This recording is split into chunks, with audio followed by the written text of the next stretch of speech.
Hi guys, Andrea here. Today I have another pregnancy update for you.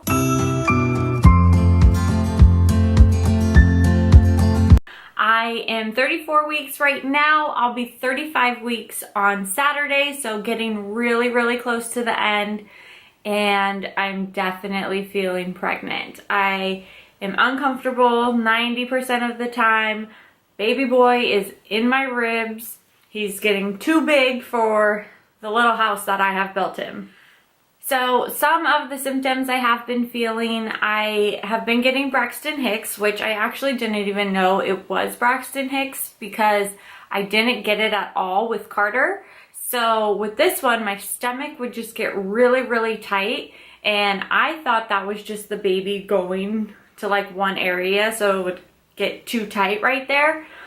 But I learned that it's actually Braxton Hicks, and it's the tightening of the belly. But I don't feel any pain. Like, it doesn't feel like a contraction pain, so that's why I didn't think it was Braxton Hicks. I thought Braxton Hicks was like feeling like a contraction, but it can also just be the tightening of the belly. So I do get that every so often. There's no rhyme or reason to it. It's just every once in a while. So it's definitely nothing to be alarmed about, but it's uncomfortable for sure.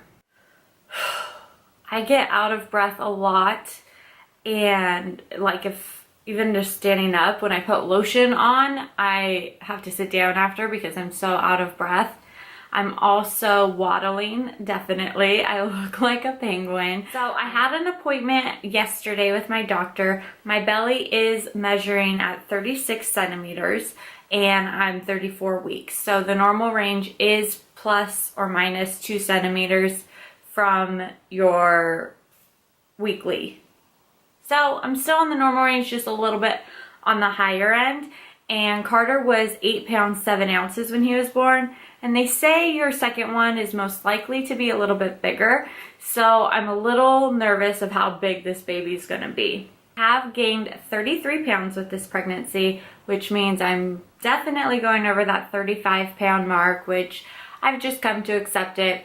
Whatever, I am gonna gain even more weight till the end of it. So it's just gonna be about getting back on a good regimen of healthy foods and working out once this baby comes. I have started drinking this Pink Stork labor prep tea. It says it supports a healthy labor, helps tone the uterus, and it's delicious hot or cold. I love tea, and I like a really bitter tea, and this one's actually a little sweet for me, but it is actually really good. And like I said, I love tea. It's what I drink mostly, so I thought, why not give it a try? If it actually is gonna help, then we'll see, but I'll have to update you guys on what I think of it after I give birth. If you have tried this, let me know in the comments below what you think. It had really good reviews. I drink about 2 cups per day, so hopefully it'll just make it for a faster labor, or faster pushing at least, because my uterus is so toned. We do have a name picked out. I'm so excited. I get to finally call him by a name. We have told a few close family and friends, but we haven't decided if we're gonna announce it before or when the baby's born. So we may have a video coming soon that announces the name, or you'll hear the name when the baby's here. With Carter, I really didn't have a birthing plan. I heard so many times about how if you have a birthing plan, then you're most likely to get anxious and disappointed because every birth is so different and it's hard to stick to a birthing plan, and the baby kind of has its own plan in mind. With this one, I don't have a very strict birthing plan, but I do want certain things. So I want to go as far as possible without the epidural. I would love if I could go and have a natural birth. I've been looking into hypnobirthing to kind of give you a focus point, and you really accept what naturally your body does. So I'm going to be looking into that. If you have used hypnobirthing successfully, please leave comments below any resources you used. I would like to go as far as possible without the epidural. And if I can go the whole time, I would love that. I feel like the epidural really slowed down my labor with Carter. So I just want this one to go as fast and as seamless as possible. But I'm not against the epidural because I don't want to be so tired or stressed out that pushing is really hard, or if it's strenuous on the baby. If it comes to the point, I'm just gonna get an epidural. With Carter, I also had to stop pushing through my contractions for about an hour and a half. My doctor had to go into an emergency C-section, and I was pretty close to needing to popping Carter out. So I had to stop pushing and just feel and go through all the contractions for about an hour and a half.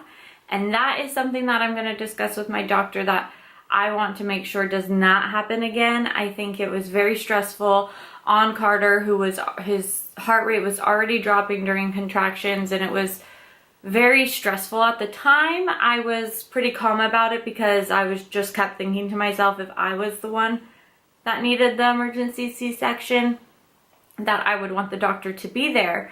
But I'm gonna talk to my doctor about any possibility of that happening again, what we can do, because I'm not gonna stop pushing. That was really hard and strenuous, and that's the one thing that I do not want to happen again in this pregnancy.